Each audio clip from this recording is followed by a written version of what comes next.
जगन्महामोहनिद्रा प्रत्युषसमयोपमं मुनिसुव्रतनाथस्य देशना वचनं स्तुमः।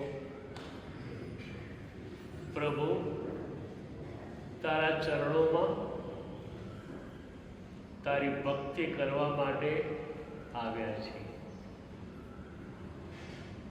पण तारी भक्ति सी रीते करवी ए पण तू समझावे तो बने।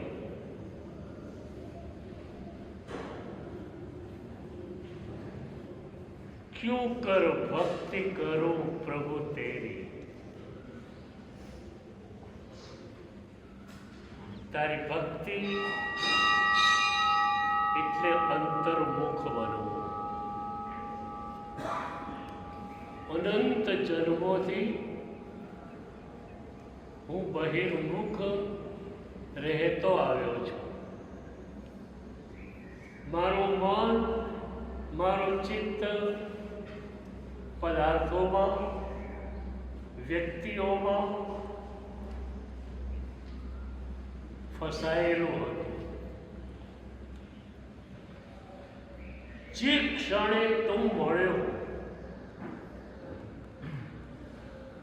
તારા અપાર રૂપને જોવાનું થયું, તે એટલો તો મુગ્ધ મને તારામાં બનાવી દીધો કે હવે ન પરનું આકર્ષણ ગયું, ન પરનું કોઈ ખેંચાણ ગયું। બસ પ્રભુ, અત્યારે તો મારા મનની અંદર એવી રીતે પ્રવેશી જા કે સતત મારું મન તારામય રહે। પદાર્થમય મન, વ્યક્તિમય મન અનંતા જન્મોમાં રહ્યો। આ જન્મમાં માત્ર તારામય મારે બનવું છે। આપણું મેડિટેશન, આપણું ધ્યાન એટલે આ છે, પ્રભુ સાથે એકાકાર થઈ જાઓ। પ્રભુ, તારું સંમોહન એટલું તો પ્રબળ છે કે એકવાર તારી સાથે જોડાયા પછી બીજે ક્યાંય જોડાવાનું મન થતું નથી। આજે 14 છે, કદાચ નૌકારસી કરવાની થશે, ડાઇનિંગ ટેબલ ઉપર બેસવાનું થશે, શરીર ચા પીતું હશે, શરીર નાસ્તો કરતું હશે અને તમે એને જોતા હશો।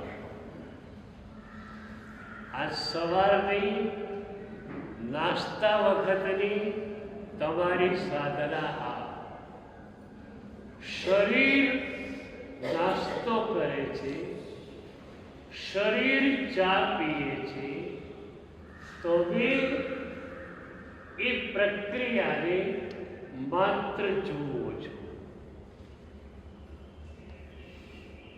આ શું થયું? પરમાંથી મનને ખેંચવાનું થયું અને એ જ મનને પછી પ્રભુ સાથે જોડી દેવું છે। પ્રભુ, અમારી કોઈ શક્તિ નથી કે હવે અમારા મનને સંપૂર્ણતયા પરમાંથી ઉખેડીને તારામાં સ્થાપિત કરીએ, પણ તારી શક્તિનો કોઈ ઓરછોર નથી। ઉપમિતિમાં સિદ્ધર્ષિ ગણી કહે છે, તવા યત્તો બહુ જ તારો તે વસ્તુ પ્રભુ આ સંસાર પણ તારા હાથમાં છે, મારો મોક્ષ પણ તારા હાથમાં છે. બસ પ્રભુ એવી સાધના તારા ચરણોમાં ઘૂંટાવી દે કે મારી મોક્ષ તરફની યાત્રા શરૂ થઈ છે. દેસાડીઓ,